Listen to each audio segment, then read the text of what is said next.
What is up? Good morning, everybody, and welcome one and all, to Waken Base. I hope y'all are having a wonderful day today. I know for some of y'all it's snowing outside. Stay warm. Hopefully you don't have to go outside into the madness today. You can just relax at home with me, with us. But wherever you are, hope it's all going well. And today we got a real fun episode for you. We've got Hiromi Iwasaki. Again, no idea if I'm saying that right. My apologies if I'm saying it wrong. But this is going to be, once again, a little bit off the city pop beaten path, much like last week where we went all the way into speed metal. Now we're going the opposite direction into super soft rock. Or at least it's what it seems to be to me. I haven't listened to any of this yet. I've just been doing some preliminary research, learning about the studio, learning about who produced the album, a little bit about our artist here. But as always, going into it, maybe a little more blind than I should, but you know, it's gotten me this far. Why change the formula now? So, let's go ahead and say good morning to some people here in the chat. I know we got people like Han Solo cracking off to work. Have a good day, my man. I'll catch you later. We got Bobby in here. What's up, Bobby? So good to see you, brother. Cursed Wolf, good to see you as well. Zal, what can I say? Man of the year. FPV Diver, Seiko, Jesse Kim. Ooh, thank you. I appreciate that good-looking intro. Layla, hello, good morning, good to see you there. And I think that's just about everybody. Pop Bass Me, my man. Go check out his channel if you have not. Pop Bass Me, fantastic stuff, fantastic stuff. All right, let's go ahead and roll on over to what we're doing today. Hiromi Iwasaki. So, this cat right here, from my research, seems to be one of these, not American Idol winners, but she entered some, kind of Star Search style competition in Japan when she was 16 and just blew up. And I think also her sister, I'm not sure if it was older or younger, we'll have to look it up, but one of her sisters also was super famous for singing and being kind of a pop idol. So, interesting start, not too unusual in our city pop realm here. It's kind of known for having, either high-skilled musicians who won competitions, something like Cassiopeia, who's doing all those Yamaha competitions, or playing in Yamaha-sponsored things, versus somebody like this, who was more of an idol. We'll find out if Hiromi Iwasaki was really a pop idol. I'm not sure that she has that status, but maybe so.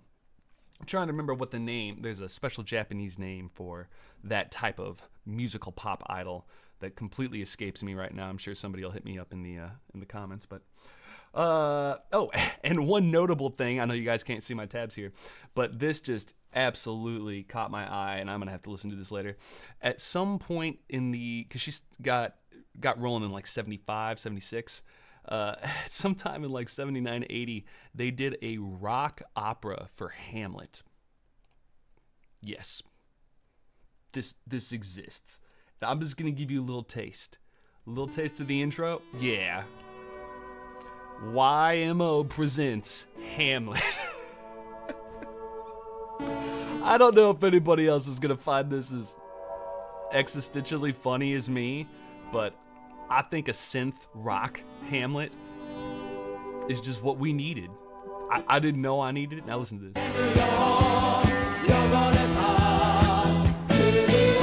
It's Hamlet. Horatio. I don't remember if Horatio was in this one or not. Anyway, just something you didn't know that now you know. All right, here's our first track off of Hiromi Iwasaki's 7th studio album, I think? Wish.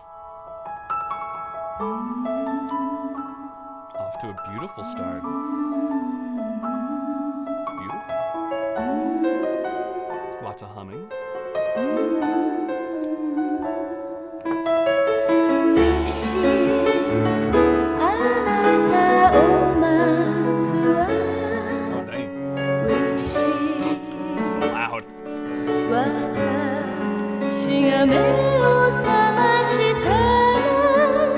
She's got a good voice.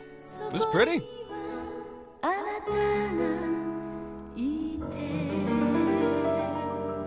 This is nice. We got Burt Bacharach on the piano here. Actually, who is on piano? Let's see. Ooh, that's jazzy. Didn't see that one coming. Oh, YouTube. There were some titties down there. I don't want to get demonetized 30 seconds in. That was nice. That's a nice way to start an album. A little minute 13. All right. That was called Wishes. Let's see what this flows into now. I have no idea what that means. Something with 5.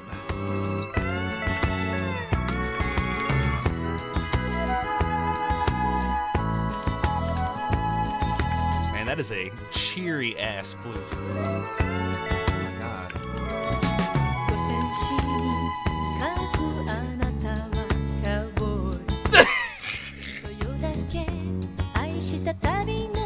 The timing of that. Cowboy. I mean, I hear the cowboy now.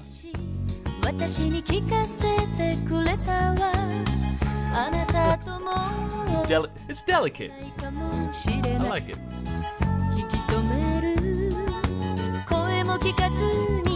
Hey, thanks. Thanks, Metropolitan Music Man. I hope you have a good day, brother. I'll catch you later. It is pretty amazing, isn't it?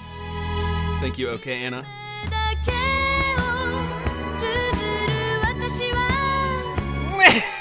Everyone loves boobs. I agree with the Accursed Wolf. Bring it up with YouTube. Oh, that slide guitar.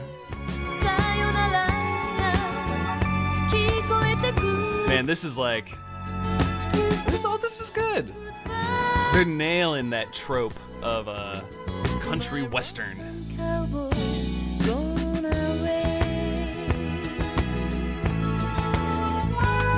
I know this isn't the same, but like, whenever I hear other like cultures, other countries like really idolize cowboys in the same way that we do here in America, it almost sounds to me like if we were singing songs about like being a samurai or being, so it's like this idealized version of being a cowboy that's like, have you ever hung out with a cowboy? It's hardcore. It's not so much jangling guitars. But I like the idea. It's a nice thought.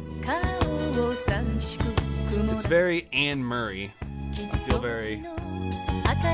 very relaxed. I'm ready to go on a boat ride on a calm river with an umbrella.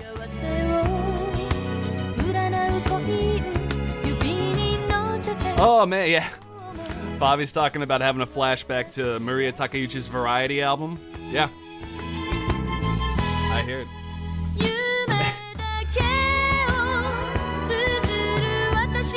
We're gonna, after this song, we're gonna talk about what this sound, this mixing sound is. 'Cause it sounds good, man. Don't look at him. Don't look at him. Okay.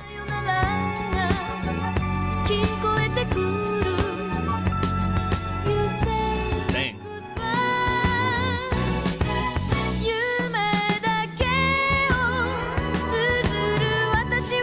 Oh, watashi wa.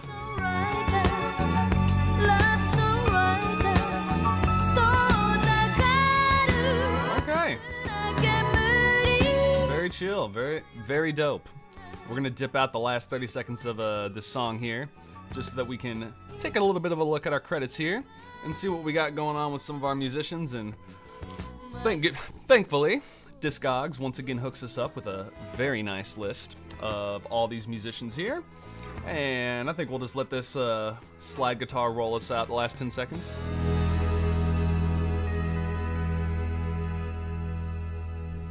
Little cymbal roll there for us. Okay, very nice.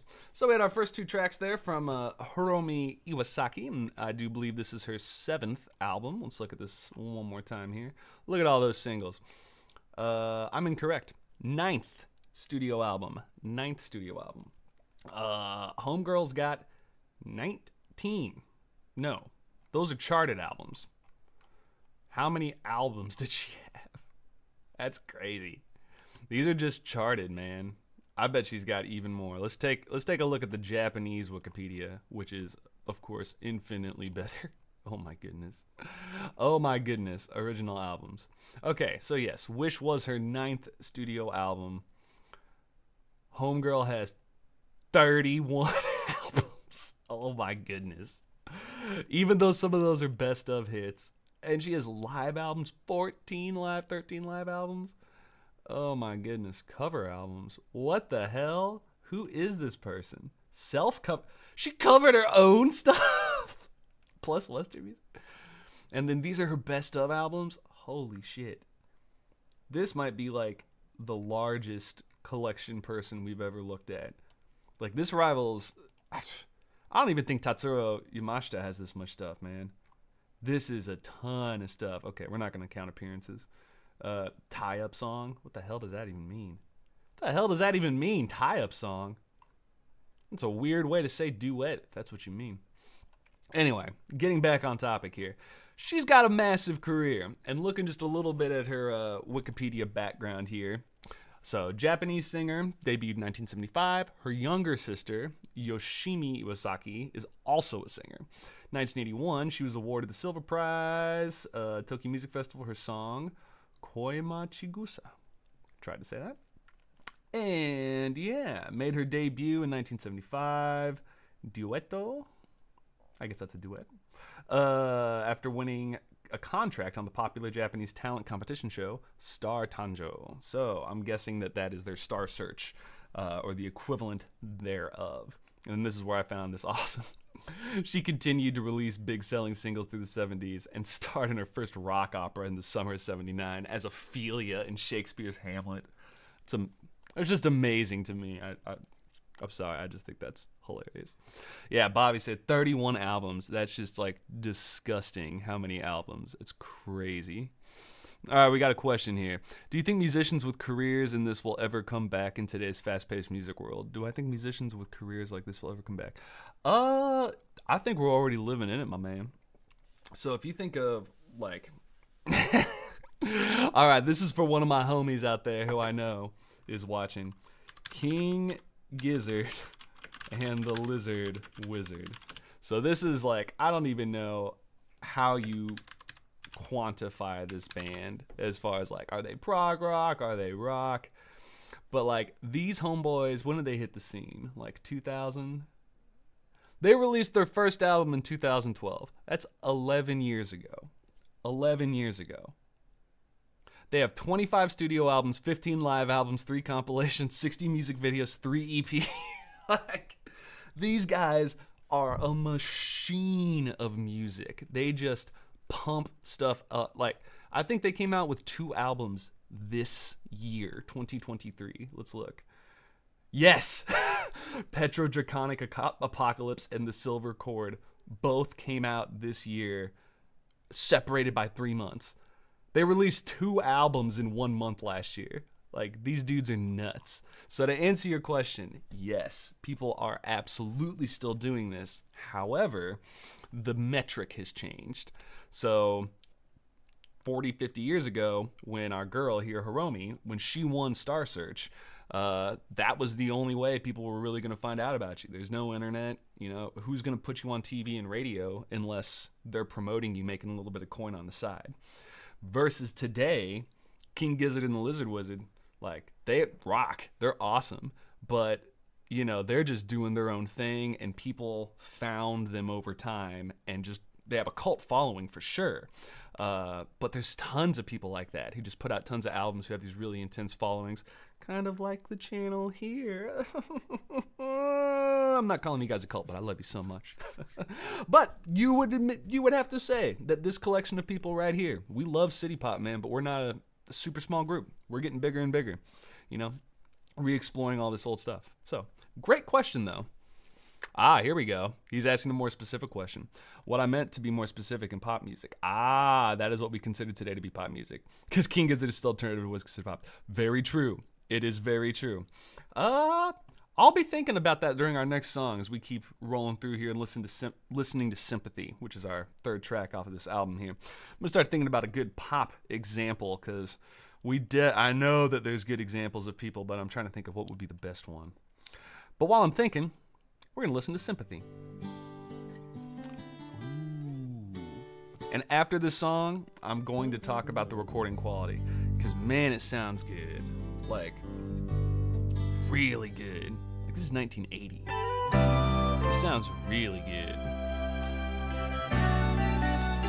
Did I say really good? I meant really good. Sounds good.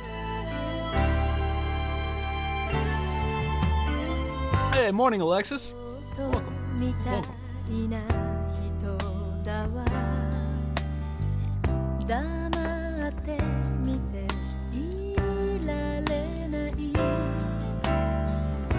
Oh, yeah. Oh, didn't see that chord change coming. So nice.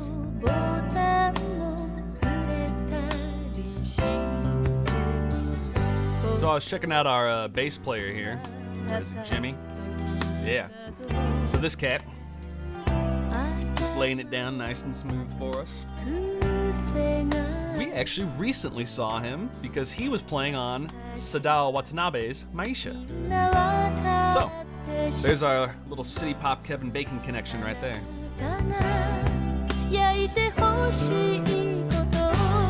Hey, there's Dave Grusin. Another guy we saw recently. You have my sympathy, 最初から他人のような I just can't stop waving back and forth. It's just so chill. You have my sympathy, 私たち And somebody really wanted tight drums. These are like the tightest drums I've ever heard. するために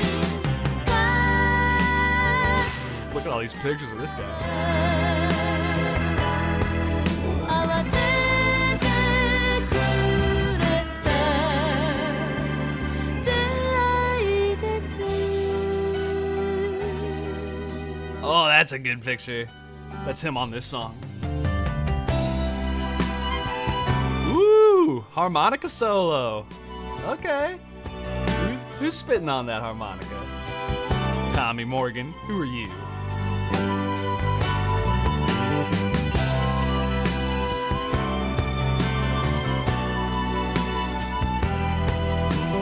Can I get a picture, Tommy? There we go. Aw, R.I.P. Tommy. タバコを He was considered the most heard harmonica player in the world. I like that. Hey, thank you, Nikki. I really appreciate that.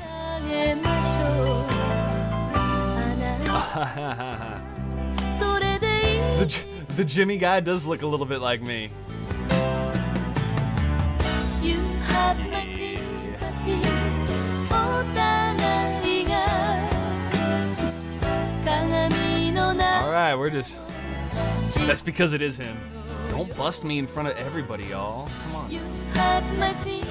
Okay, so really good point brought up here by Bobby, that this song and this whole style genre really is ripe for the karaoke scene. And I don't think I need to tell all of y'all how big that is in Japan and just in Asia in general. Karaoke is just massive. And this is perfect karaoke music because it's slow paced, it's held back, it's all vocal centric, you know, very ballady, catchy, singable melodies. I'm sure that this is about love or sympathy. What was it called? Sympathy? Yeah, the song's called Sympathy. So, probably about having a little sympathy there. Cool. So, kind of going in reverse order there. We've got our, where'd our cat go? Bubby, where are you, Carlos? Tommy. There he is. Tommy Morgan.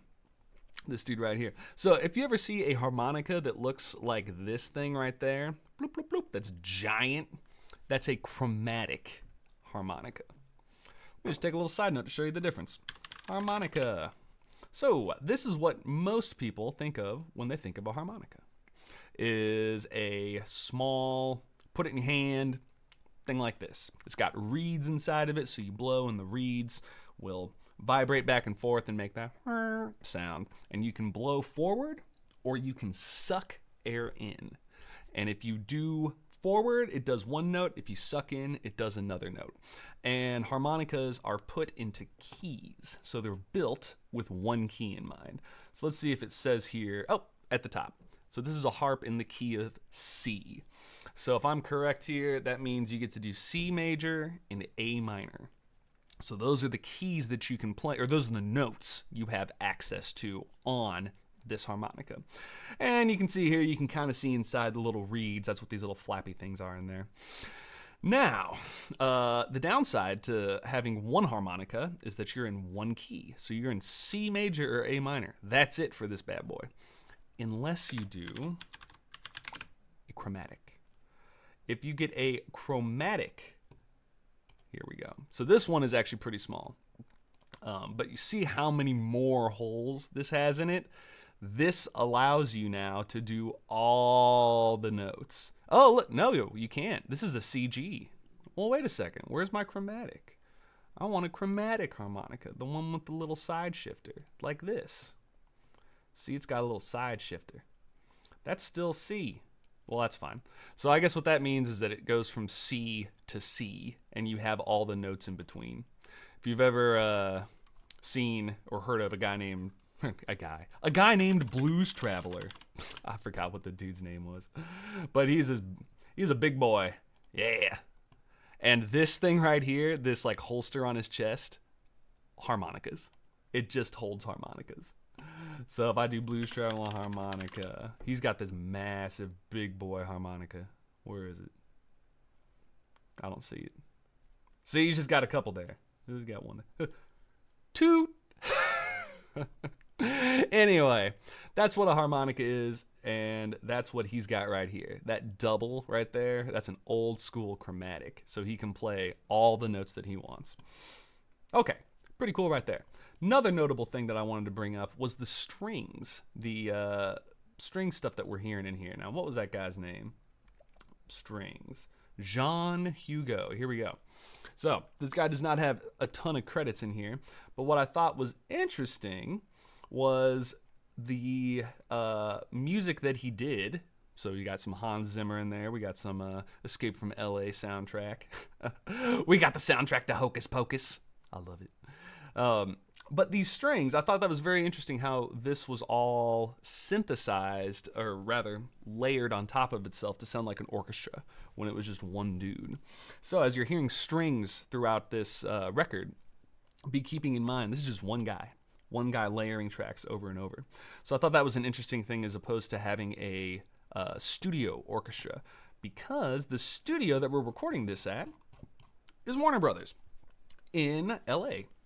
So, talking about the sound of why this has such a familiar, I was saying Anne Murray, or perhaps, as you can see at the top here, Christopher Cross, or some yacht rock, some Kenny Loggins, maybe some Doobie Brothers, something like that. It has this specific sound, and as we talked the last couple weeks, it really comes down to the engineer and what studio you're at and what you're recording with. That really defines your sound.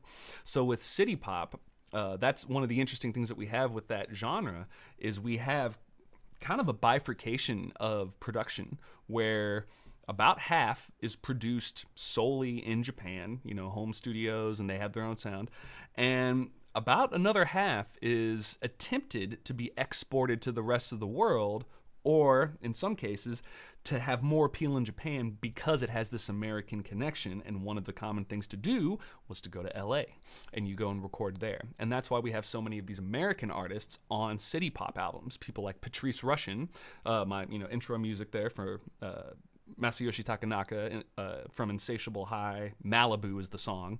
Patrice Rushen, Send Me Forget Me Nots, the Men in Black theme song. People know that. She was on that album. And as we're looking at Hiromi here, over half of these people here are all American studio musicians. So it's very interesting to see what was being recorded around this time. So I went ahead and zoomed forward to 1980, and we can see, because this studio started in 75, and I think they went defunct in 92, 93, what does it say? 2004. Demolished in 2004. Yeah, so it's gone. But let's just see who was around our album here. So let's find 1980. Here we go. Hiromi, Wish. So 1980. Literally the album before, Christopher Cross. Sailing away. Exactly that kind of sound. Carole King, there we go. Same sound. Doobie Brothers, boom. What do we have right before them? We got some Frank Sinatra.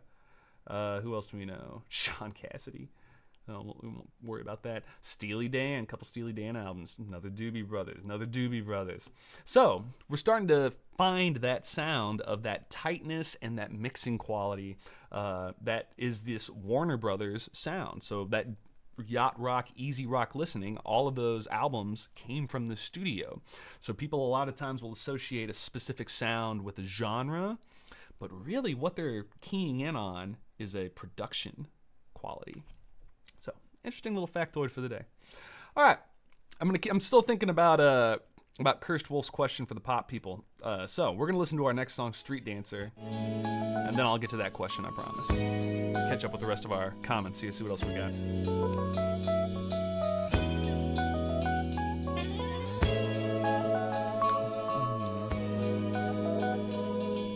Very cool. I'm not familiar with Beatos interviews. You're gonna have to hook me up with that. Let's check that out. Ooh. This I like. This I like.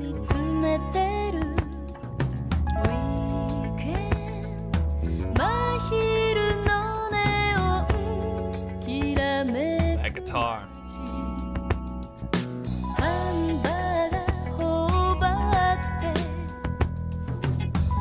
Tasty, baby. Tasty. Who's on this track right here? He plays on A4.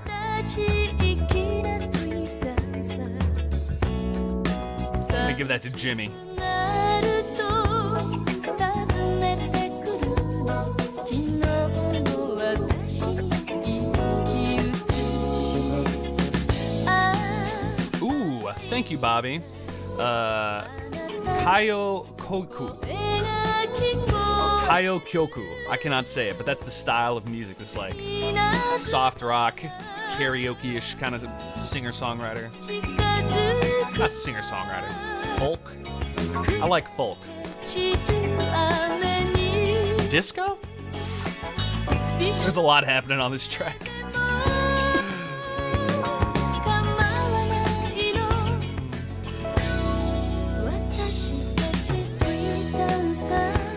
Oh man, Pavilla, if you've never heard a harmonica jazz solo, it's pretty amazing. Only thing better than that is a marimba jazz solo. That'll tickle you in a good way.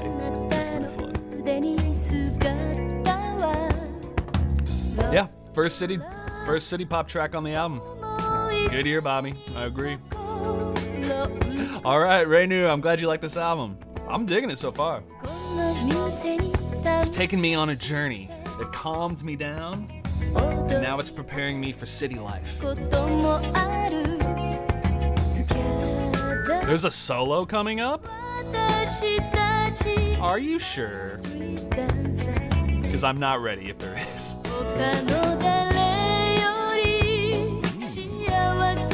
Yeah, I'm on. This is a good song. I might have to tab this one out. Got a little city pop stop. Yeah, I felt that one coming.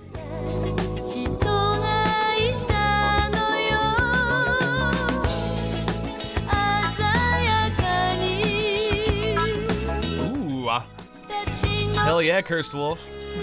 Let me know if you need help setting up that Scarlet. I want to hear those covers.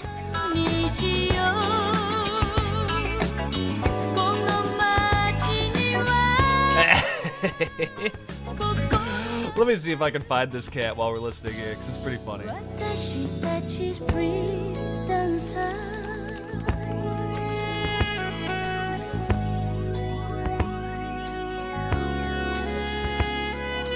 Oh, Bobby was right. I wasn't ready.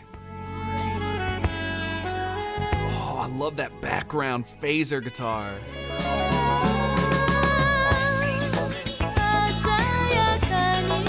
Oh yeah, man, that's good. I got some of my hair standing up. Yeah, I like that. I like that.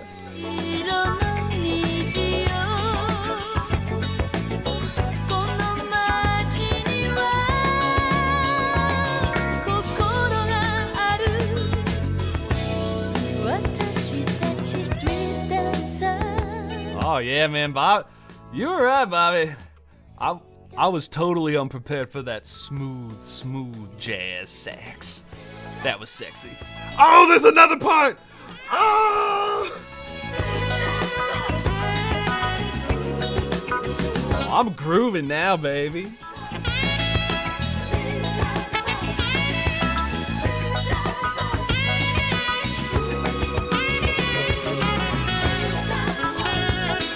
Oh, I just won't stop.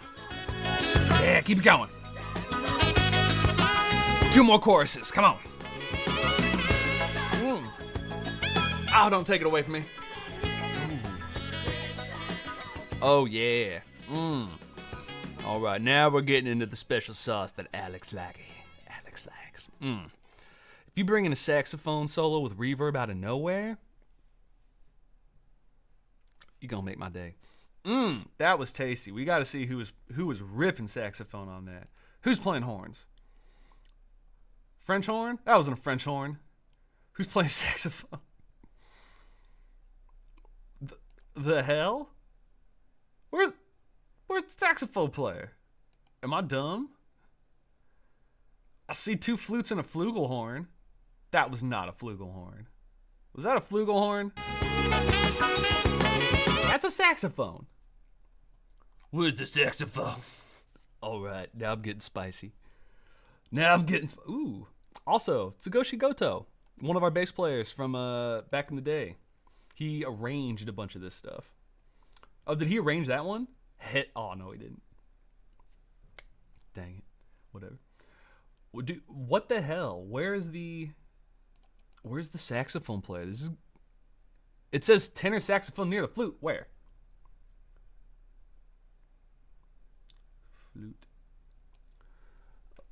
Reading is not allowed. No reading. Pavilion. Thank you very much. Thank you. You're exactly right. I was like, what's happening? I guess this is a good time to point out that saxophone players also play flute. Very, very common. So I should have just looked to the right. Now that was a tenor, I do believe. Let's see what Larry Klimas. Oh, hell yeah. Look at that. That picture was taken in 1999, right after The Matrix came out. You can just tell from the angle and that slightly greenish tint to the photo. Oh, he's in a band called Potato Salad. That's cool. He's got one album. Oh! I called it! 1999! Called it. Nobody purchased those glasses except for the year of The Matrix. That is the only time in history anybody ever Look at it. Look at that goober. Look at that goober. You're not Keanu Reeves. Oh, he's got a song called Ganja. Okay, you're back cool now. I like you again. You're cool. You can tell I'm always just highly on topic here at Alex63501. Know exactly what's going on. Okay. Let's see. Okay, interesting. I don't know any of these other people or any of these other groups that he's played with, but that was a dope solo. I definitely dig it. Okay. Yeah. Let's see what this marimba jazz sounds like.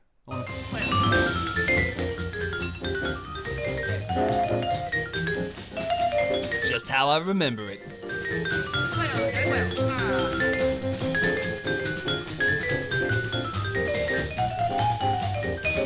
Just casually. Oh yeah. And then the white dude comes in and the video cuts out. Awesome.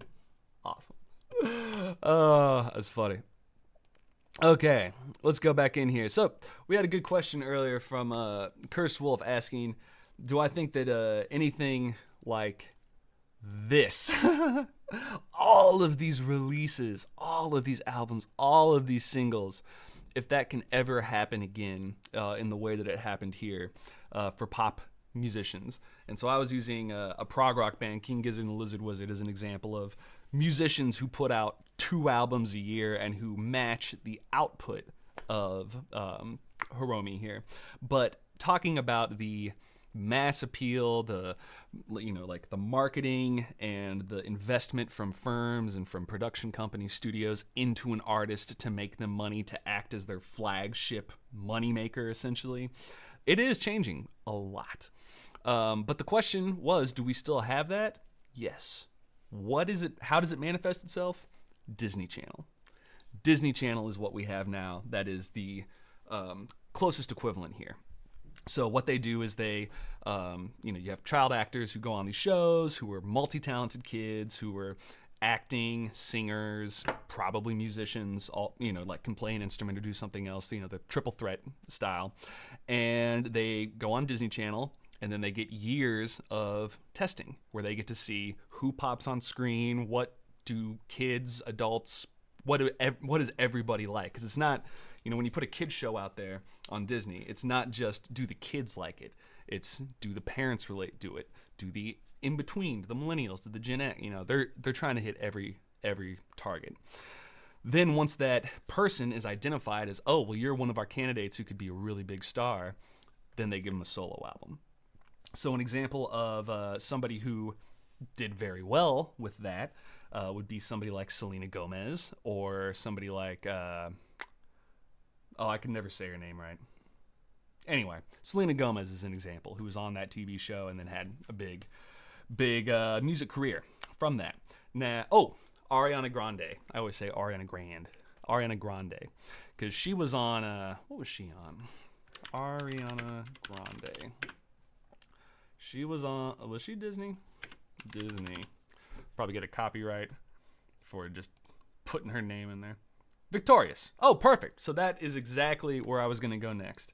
So Victorious also has now our other example. So in this show, which was about, what's her name? The girl. There she go. Carly. Like iCarly. Which was a spinoff from Breaking Bell. I know way too much about Disney. They also tried to give her her own show. Let's see here. iCarly, whatever her name was. iCarly, Wikipedia, Miranda Cosgrove. There you go. They tried to make her pop, and they gave her an album, and people were not buying it. Let me see if I can find, recording debut. 2007 to 12. Over. So, with somebody like this, let's just look up Ariana Grande, and let's just see what she's done so far as discography goes. Because I bet she's got quite a bit of stuff, even though she's not been around super, super long. Achievements, I don't care about achievements. I don't care about philanthropy. Discography. There we go. Discography. So we got 1, 2, 3, 4, 5, 6 albums, a live album, a reissue, 2 compilations, a whole slew of singles. And then, look at this. This is just samples, featured artists, holiday singles, promotional singles, other charted songs. Like, look at all this stuff that she's just a part of, let alone her, her released albums. And when did that come out? Her very first one, 2013. So she's been popping for about 10 years, and she has 1, 2, 3, 4, 5, 6. So she does one album every 2 years. And again, look at these certifications. Like, this doesn't make sense. This doesn't happen today unless you have a redonkulous amount of backing. Not trying to take away from her voice, from her, from her as an artist, but if she was doing this on her own, I don't think anybody could argue that she would achieve any, like 1% of the success if she didn't have all the backing and all of the preface and kind of, hate to say it, grooming from Disney Channel. All right, well, that was my Disney Channel TED Talk rant. Let's get back on topic here and listen to our next track, Kiss Again. So we are now feeling pretty city poppy, which I have to say I do enjoy quite a bit. Also enjoy that synthesizer or that organ, whatever that is. Hey, what's up? What's up, Michael? Good morning, my man. Good to see you. Ooh, let's see here. By the way, did I listen to Yoshiko Sai? I have not. I will, though.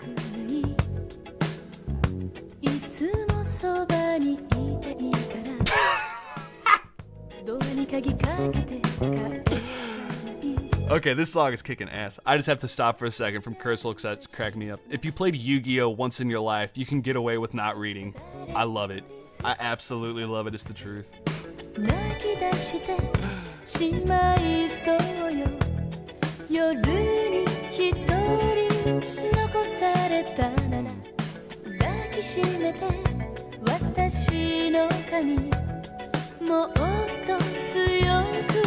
Yeah. You gotta have a funder.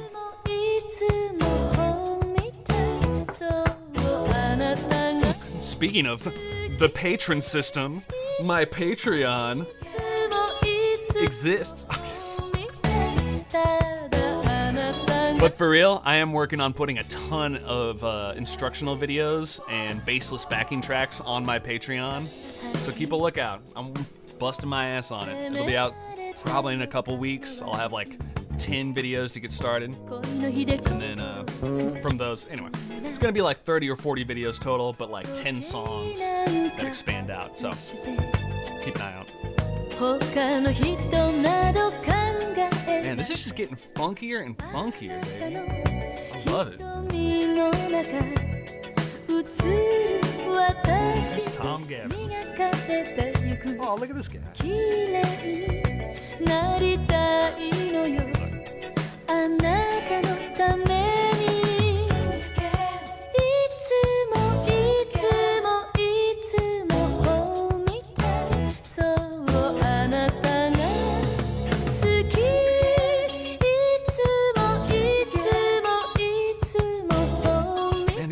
interesting songs.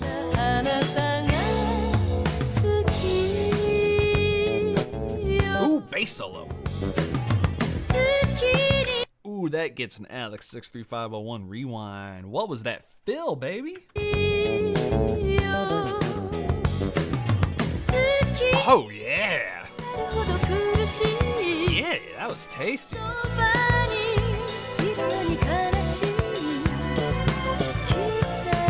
喫茶店本みたい私を離さないでね好きになるほど苦しいそばに Man, this いるのに悲しい track is just slapping here.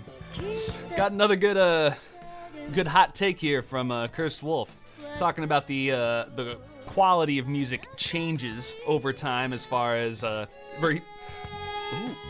what? Sorry, I got distracted.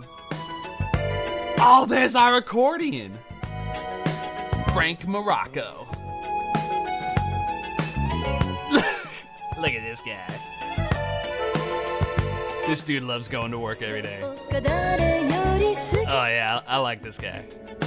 泣き出してしまいそうよ夜に一人 That was the daintiest accordion solo I've ever heard.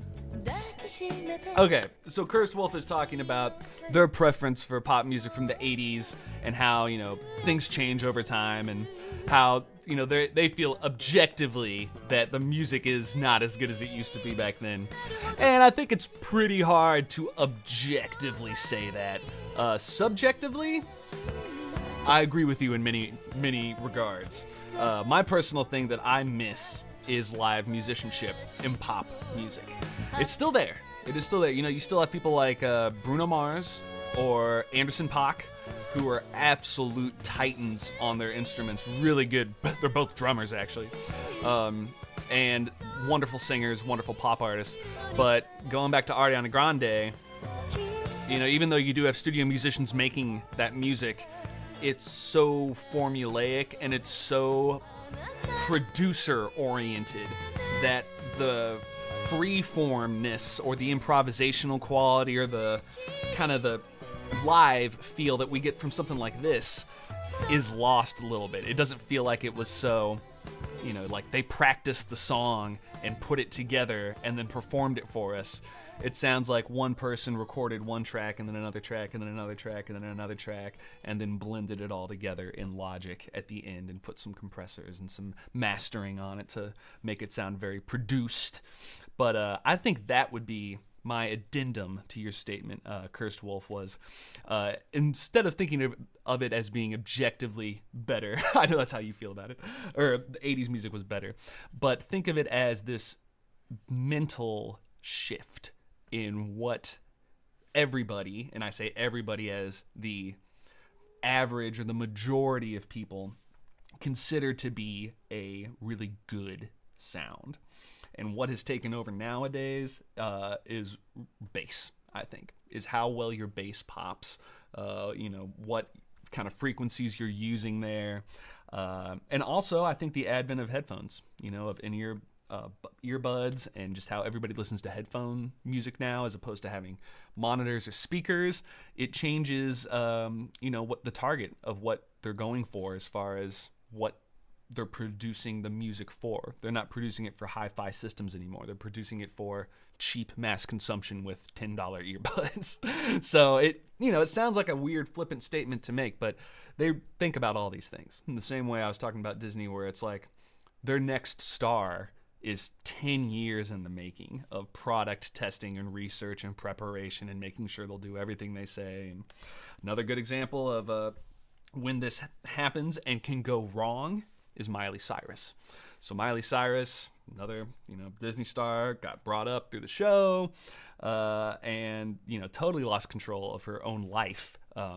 And she had her freak out, quote unquote, at the VMAs or Grammys or whatever that was, where she went on with Robin Thicke, R.I.P. his career, and did that crazy dance in the, you know, flesh-colored, or, you know, pink underwear and everything, and was going, all this goofiness. And then everyone's like, oh, she's lost her mind, and blah, blah, blah. She's lost all her endorsements to 16-year-old kids. And then years later, after she lost her career and fell off, now she's coming back doing all her Dolly Parton style music, because Dolly Parton is her godmother. And it's great. And she talks about it now like, yeah, I had no control of my life. The only way I could get out was to tank myself. Just absolutely destroy my image so that they would let go of me so I could then do my own music. So that was a great insight to show how, like Cannonball, all this, when that music was coming out, she had no control over what she was making. It was like, make this. So that's another way to think about pop music nowadays, is that in the 80s, you had a lot more control, influence on of how you wanted to present yourself. Nowadays, that is much less so. It's more of, what genre are you? How are we going to promote that genre? That kind of idea. All right. Now let's see if we can finish off the first half before 50 minutes. I've been really rambling today. Sorry, y'all. I love talking about my Disney conspiracies on pop music. So now we're listening to Half Moon. All right. Very tasty. I dig it. Oop. That's my live stream.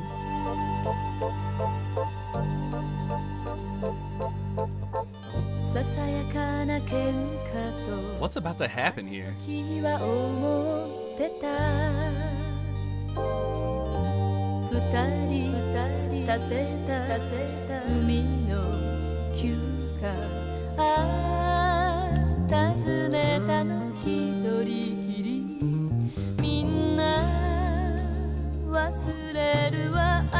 I'm like dying over here with chat. I can't get a word. Now stop. Please stop. There we there we go. There we go.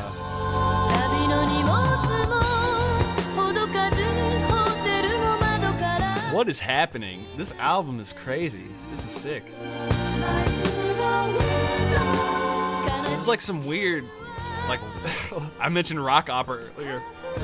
Some huge, like, apotheosis of realization of, like, oh.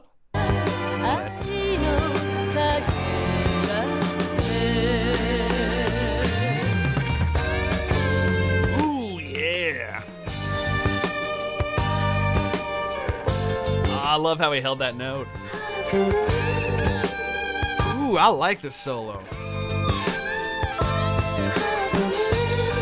All right, we're just gonna take a second just to point out one of my favorite sounds of all time is that distortion crackle crunch that comes from heavy distortion with a gate that goes that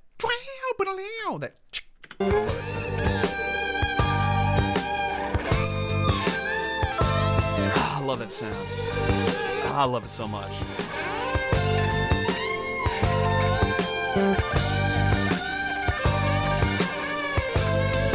I wasn't ready for this one either.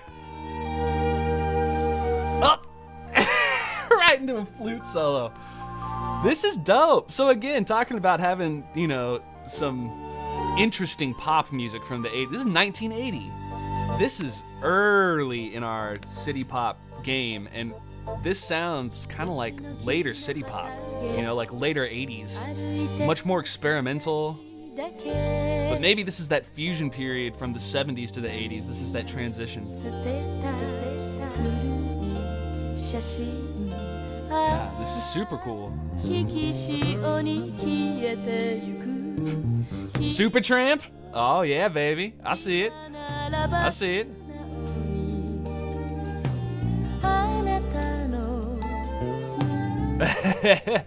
You nailed it. They're predatory, Cursed Wolf. They're predatory.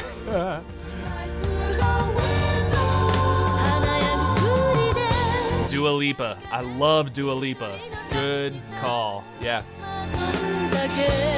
No, her stuff is amazing. So, just to point out when I'm saying, like, man, this is an interesting sound to have, a song that's very uplifting, major, to have all these weird jazz, like, turn on a dime into an unrelated harmony. So, like, right here, we're building up, To go bum. That's not the right note. It should be this note.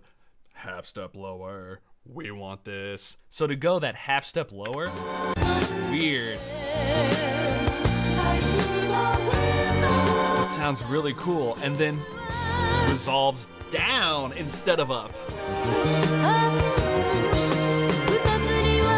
It's very interesting part writing, music theory. It's good.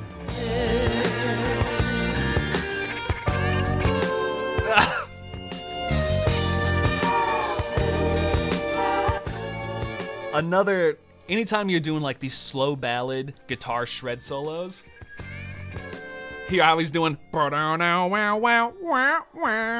he's emulating her vocal line of what she's singing.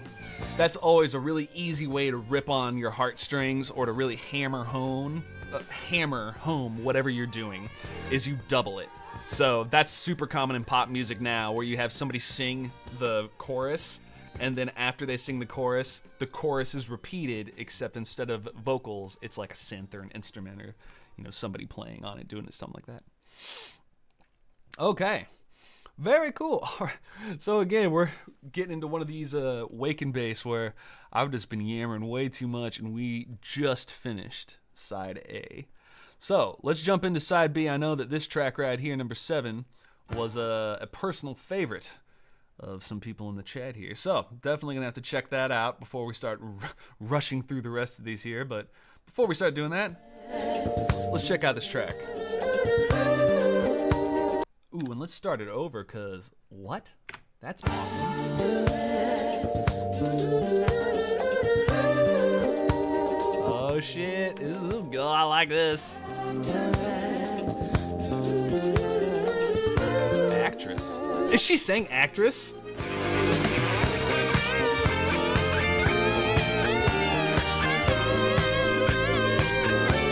Oh, who let Takanaka in here?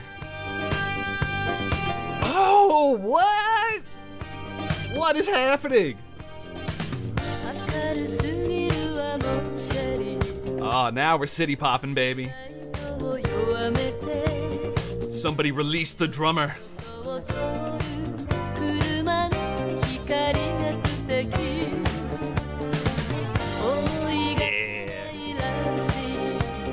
Let's see what our drummer's up to here. Carlos Vega. Ah. Oh, very cool. Look what our drummer's done. Barry Manilow, Electric Light Orchestra.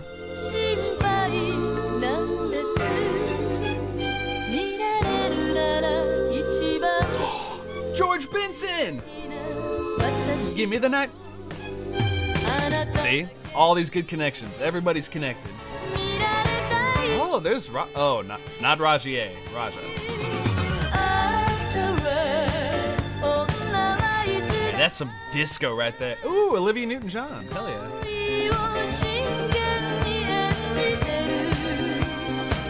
This looks like Hall & Oates.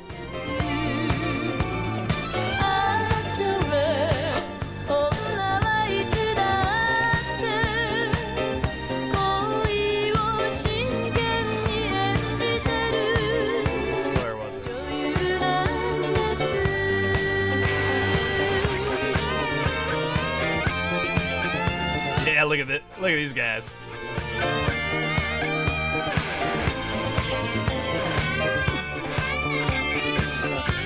Yeah, that's definitely John Oates right there. That's John Oates. Is it John Oates? No, it's not John Oates. It's Bell and James.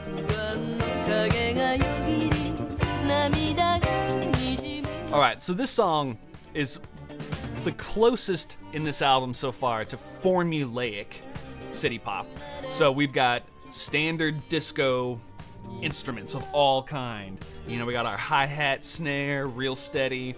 We got our funky guitar. We got our super active bass, just boom, bada, boom, bada, boom, bada, boom, octaves all over the place. You've got this little breakdown. You've got weird off rhythms.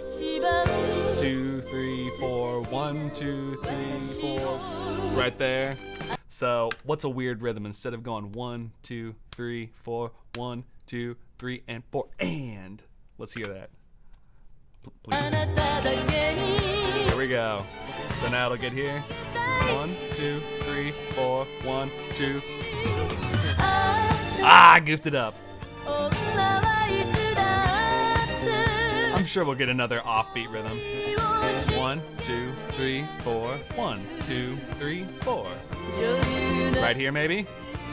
Nope. And all those strings, one guy. We just layered people. Oh, I bet we get one right here. Nope. Who is this guitarist? Who opens with a pinch harmonic? That's awesome. Who are these guys? John Cox?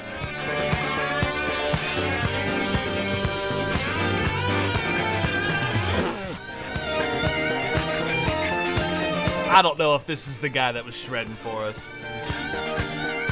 Who's our other guitarist? I do not want to judge a book by its cover. This guy does not look like he just did that. I am gonna be that judgy douche. Let's see if we can find what he played on. See if we can find a specific. Nope. Not gonna give it to us. All right, we'll just look at the other guitarist then. Who's the other guitarist? John Wheelock. Aha. Here we go. Henri, Apricot Jam. Okay. Hot. Stronger Together. Let's see if we can get another metal album here. David Benoit. What the hell? Necessary Roughness, the CD. These people have done some weird projects. What was our other guitarist? We have one more guitarist here. Tom Rotella. Oh yeah, now that's the sunglasses of a dude who starts his solos with pinch harmonics. Yeah, look at all these credits. I bet this is gonna be our boy. John Valenti, yep, the 50 guitars. What else we got in here? Four Tops. Man, a lot of people play for the Four Tops. Ray Conniff. Donny Osmond, is that what I just saw? Walter Murphy. Fifth Dimension. Okay, that's cool. Oh man, Cher. Dang, this boy did a lot of stuff. We got to know. It's a hell of a cover. Pretty interesting there. Pretty interesting. Let's see here. What do we got here? We got some questions. Let's see here. Blah, blah, blah. That yapping was my fault. I'm on. Oh, I loved it, Chris Wolf. I love it. I love answering questions. My favorite thing to do. Let's see here. In Serbian movies from the 70s and 80s, this is the kind of music you can hear. Yeah. That was somebody else on the channel suggested listening to some, I think it was Turkish disco. And I'm absolutely all about that. I listened to a single track and it was really, really cool. All right. Ooh, man, Rose. Listen to that bass, baby. We got to keep just rolling through these tracks because it's just running out of time. But it's so good. Oh, there's our flugelhorn. Ralph Rickard. Whoa, look at this guy's face. He was ready.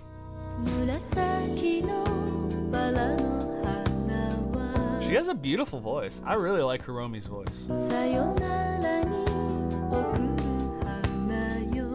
she sounds great. All right. Who's the mix engineer?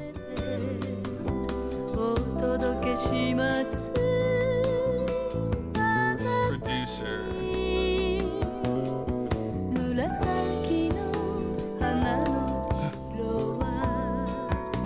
Louisiana Mama. Oh, kissing on the phone? That's a great song title. Oh, that's such a good title. Oh, damn, this boy's got a lot of shit.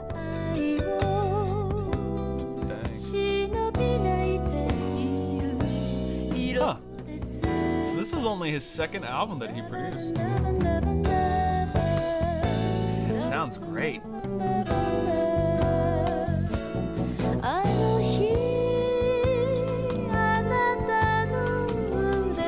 Okay. So relatively unknown producer here. But man, did a great job. And here's, yeah, Bobby Hatta. This was our main engineer here. Let's see what else he did. Little Richard, Jethro Tull, Deep Purple. Dang, this guy did a lot of stuff. Damn, he's from the 70s. Oh, he did America? Oh, Horse with No Name. It's a great album. Pete Seeger. Black Sabbath. Interesting. So, many different genres in here, but it's looking to be mostly this type of stuff. Or this type of sound, but as soon as I say that, there's Devo. There's Christopher Cross again. Spectrum 30. Whoa! We did this a while back. Spectrum is a really good album. Dire Straits is in here. Damn, son. There's our album. Man, this flugelhorn is sick, dude. And just to do a quick rewind here on that flugelhorn. That flugelhorn is piercing, man. Like, it's real, it's real in your face. So this is a much better mix. Like, whatever they EQ'd on here, it's warm. It's kind of far away. It's in the back of your headphones. Sounds really good.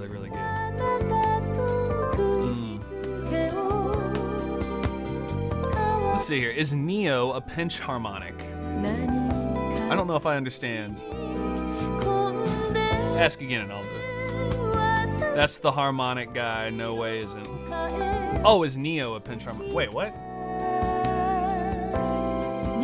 I'm confused. I'm gonna have Chad help me out on this one. If I'm missing something obvious. Damn, and a nice little tasty lick from the keyboard. Okay, so second half is feeling different. This is an interesting album because it faked me out at the first 3 songs. Because we started with that real beautiful Wishes, just nice little intro. Then this cowboy song that was just weird and tropey, and listening to the rest of it a little out of place.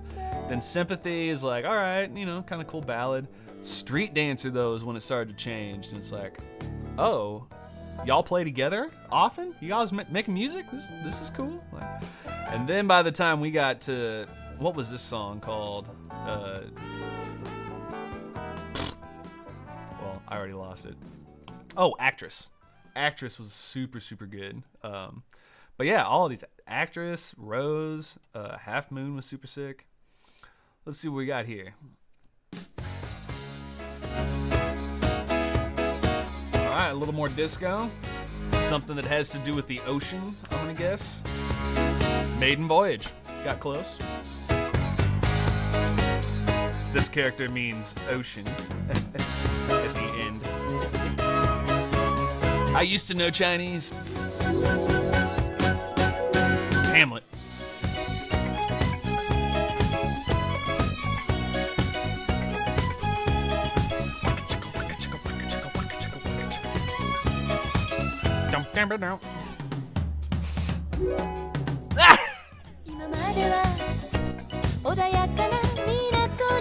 Oh, I'm dead. I'm dead. That harp killed me. That harp killed me.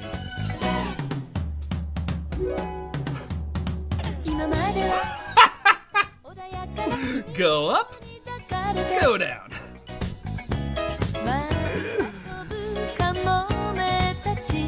Oh yeah, there are piano slaps. I like it. Oh, I see what you're saying, Plavas. Gotcha.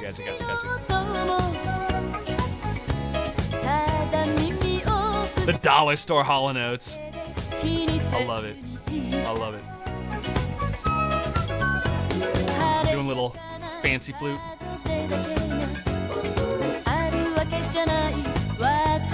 Alright, let's skip to the solo. We know there's a solo. Oh, key change.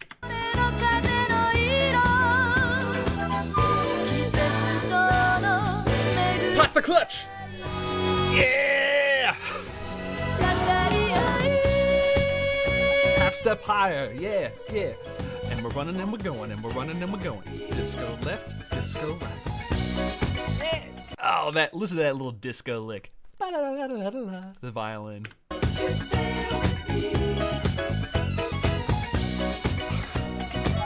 One guy. I bet he does an octave run where he goes. How did I know? How did I know? Because I've played disco music and it's all the same for the strings. Octave.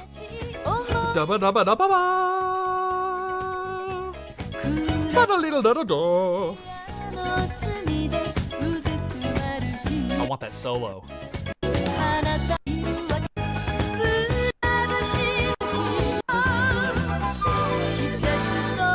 Another key change?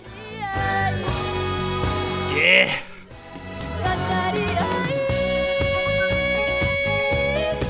Yeah, flute solo.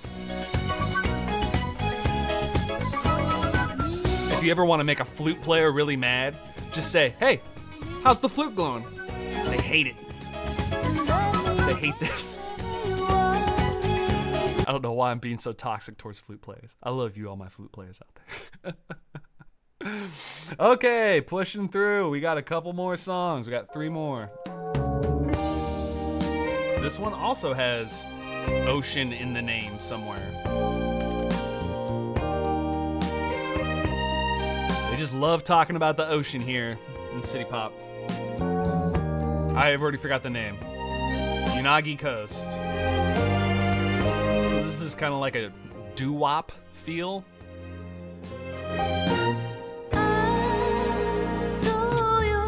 How did I know? Doo-wop, baby.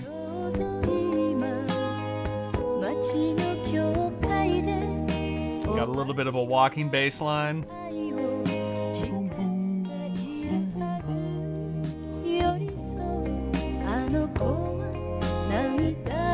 Can't go that low.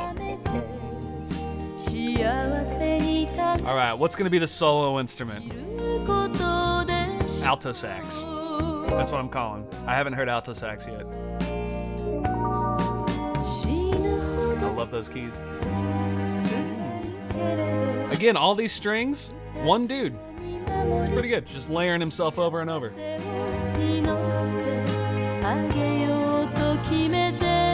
All right, I want some new subs. If I'm right, if I called it, it's gonna be an alto saxophone solo.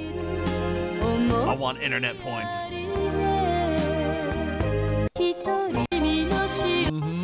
Where is it? I know it's coming.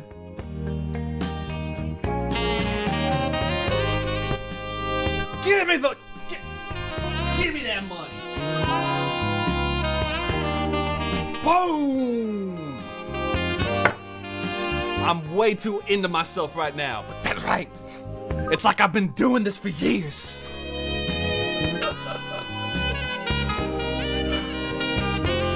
That's a tasty solo though, right there. Definitely an alto sax too. Ooh. Good job, Alex. I'm so vain, I'm sorry everybody. Oh, I got a little da.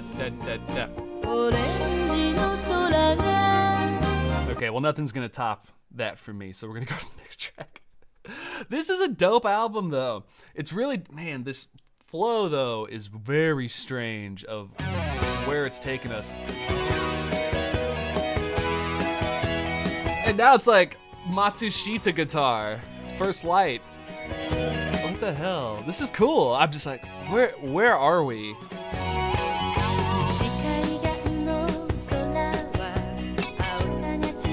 Okay, Okay, now we're going back to the cowboy song. I swear to God, if this one has to do with a beach, also. The Last Journey. Okay, that could be anywhere. We'll cut you a break. Now this guitar sounds like this other guy. Yeah, that sounds like John.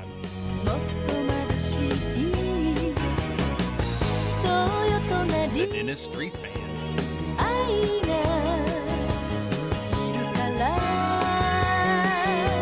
Oh, let's see what she's up to nowadays.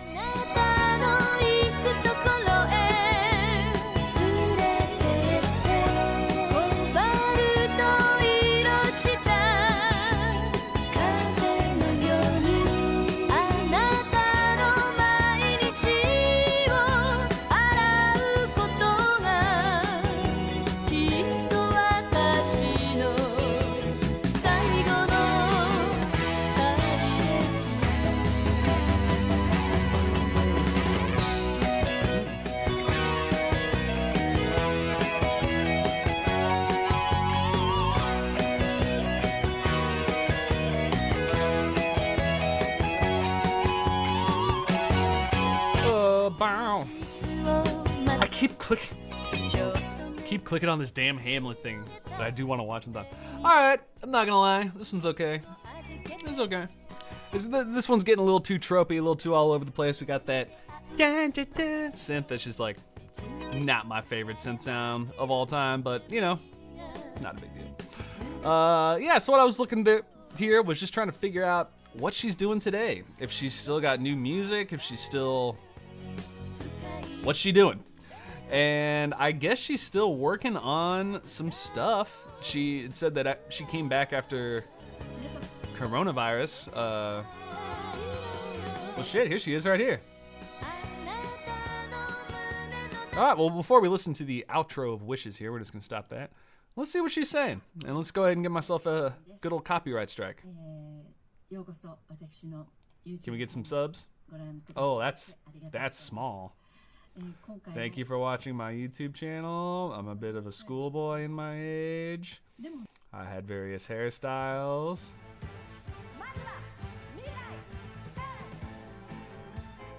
Yeah. There's nothing quite like an Asian live music production. Like, they go all out every time. It always looks amazing. Okay. Sounds good, girl. Also, that's a nice Shure microphone. Nice wireless SM58. Very cool. All right, homegirl's still kicking it up. 5 months ago. Look at this. 皆様こんにちは、岩崎ひろみです。 I'm in a hotel. And this ど video うぞお楽しみなさってください。 is strange that I'm in a hotel. Okay. Fun. All right, as we're wrapping up here, let's listen to our last track, Wishes. I think our first track was Wish. Nope. First track was also Wishes. So, oh, there you go. This is a nice one to end it on. Little confusing to have two songs with the same name on an album. However, since it's the first and the ending, I like the cyclical idea. Keep it wrapping around. Keep it moving. It's very cool. Yeah. She does, I will say, for how old is Hiromi now? She's 64. She's looking damn good for 64. Let's hope we all look that good when we get there. Yeah. Very cool album. So, to recap here, talking about the flow of what we've got here, started off with this song, essentially. You know, kind of setting us up for kind of a Anne Murray ballady, chill, heavy piano vocalist kind of thing. Also, this keyboard or pianist is awesome. Really good jazz pianist, and I only think they played on the first and last track. Maybe a little bit in the middle, but the synth player was definitely a different cat. But after we get through those first 3 songs, then all of a sudden it starts to open up into really expanding the different genres that we're in, like disco or like ballad. And then it gets into something like Street Dancer and Kiss Again, which is which are really cool songs that are also very unique. They got cool bass lines, cool harmonic progressions. Her voice is amazing all throughout the album. Very interesting. Yeah, I'm gonna have to really sit and think on how to really name this album here, because they qualify it as city pop, disco, funk, soft rock, and soul. I don't know about the soul. Everything else I totally agree with. But yeah, it really needs that many labels. It's all over the place. So to do one more wrap up on what Cursed Wolf was talking about here, I think that is one thing that we have lost in our new age of pop music, is this freedom of experimentation, or this freedom to do something off the beaten track and feel like you don't have to just do everything, musically speaking, the same way. Because I feel like nowadays the nuance is in the visual, it's in the music video, it's in the presentation of the artist as a person in social media, that has taken over the nuanced category checkbox of why we like artists, as opposed to the, well, what was that instrument and how did they do this and why did they do, which I admit, for all of us here who are very, musically knowledgeable and music oriented, with listening on that level, it's important to us, and that's why current pop music doesn't scratch that itch as good as something like this does. So, very cool album. Thank you so much for the recommendation. I do believe this was Mark who put this one in the City Pop, or the Alex6501 Discord channel, as a suggestion for a topic. Thank you so much. Really good topic. And I've got several more in there that I need to get to, but I'm always looking for more. So if y'all have suggestions, comments, ideas, anything like that for topics, for tabs, something that you'd like to hear me talk about, something you'd like to learn about, please let me know. Put them in the comments below. Come check out the Discord. It's a wonderful community. Link is right below. It's free. Tons of great stuff there. There's music videos, there's tabs, resources, all sorts of great stuff. Wonderful people. Please come hang out. If you have too much money and you don't know what to do with it all, you can stop by my Patreon and you can help support me. Right now, this is my main project in life, is trying to work on this and trying to build the channel. So any support is greatly appreciated, and I'm going to be giving back as well. So on top of the tab videos, I'm making bassless backing tracks, play-along videos. I'm going to be doing short teaching videos on how to do certain techniques. But I'm also open to doing things like teaching lessons, or having help in a one-on-one scenario. You guys let me know. I can work it out. I'm happy to do so. And I just love hanging out with you guys, and you guys have given me so much love and so many good ideas, and this channel wouldn't exist without you. So thank you, first and foremost, and keep those comments coming. I love seeing them.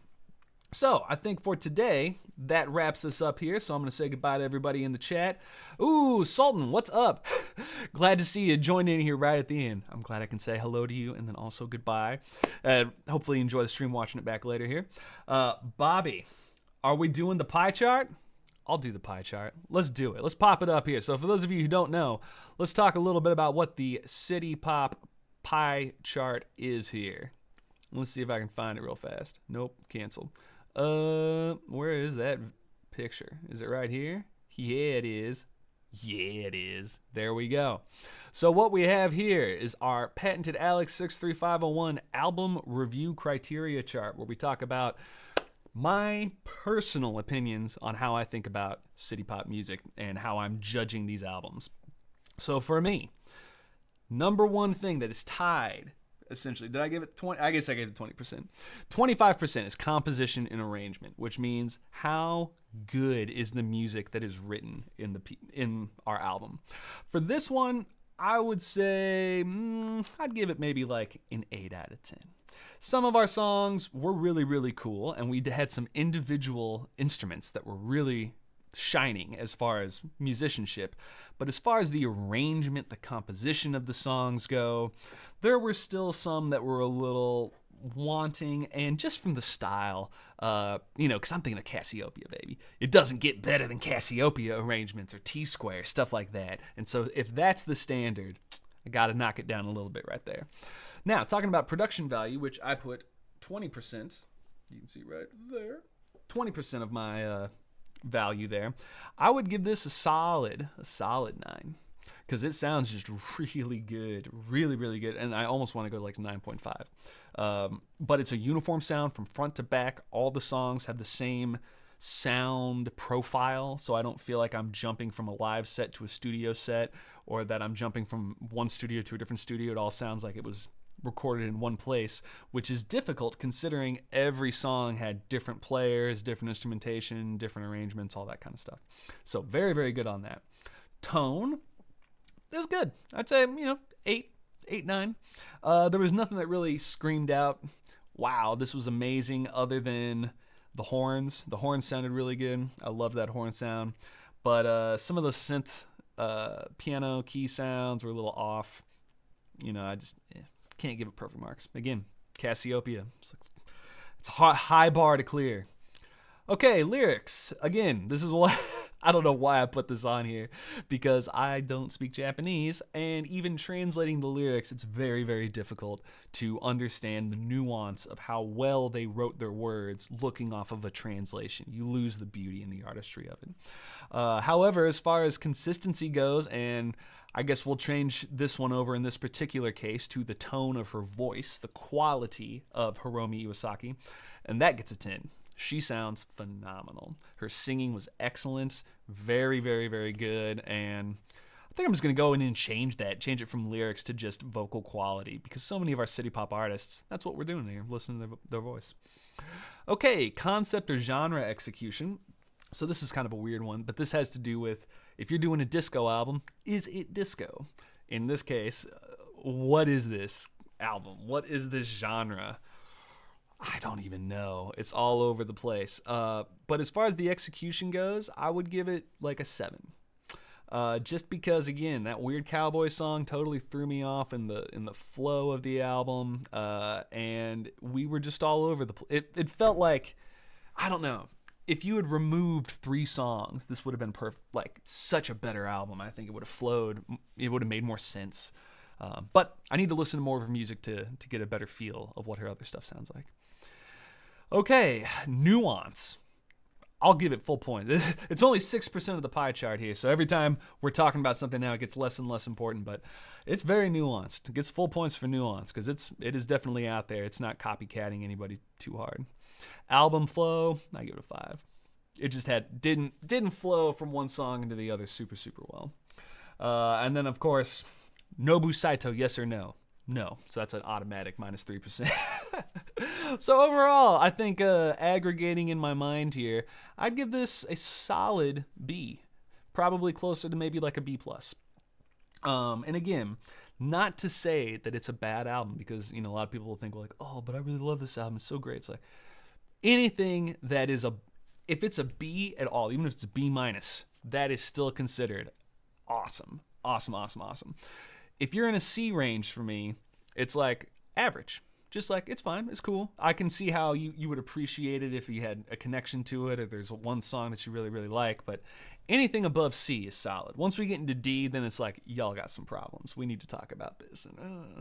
But for this album, again, holding things like Cassiopeia, or things like, Tatsuro, Maria Takeuchi, Taiko Onuki, or our major players like Nobu Saito or Koki Ito, all these big names, those are the A's. Those are all the A-listers. So I want to have my opinion changed on Iwasaki to see if we can find an album of hers that'll be an A someday. But for today, I'm going with B+. I'm going to let y'all decide if I'm right or wrong. But I've got some more chats here. Yeah, I'll definitely do Cindy sometime. I love Cindy. She is awesome. In fact, maybe we'll do that next week. We'll see. All right, well, that's enough for today. Thank y'all so much for hanging out. Hope you have a wonderful weekend, rest of the day, all that good stuff. And be on the lookout. I'll have new videos tomorrow, new videos next week. Just new videos forever and ever and ever.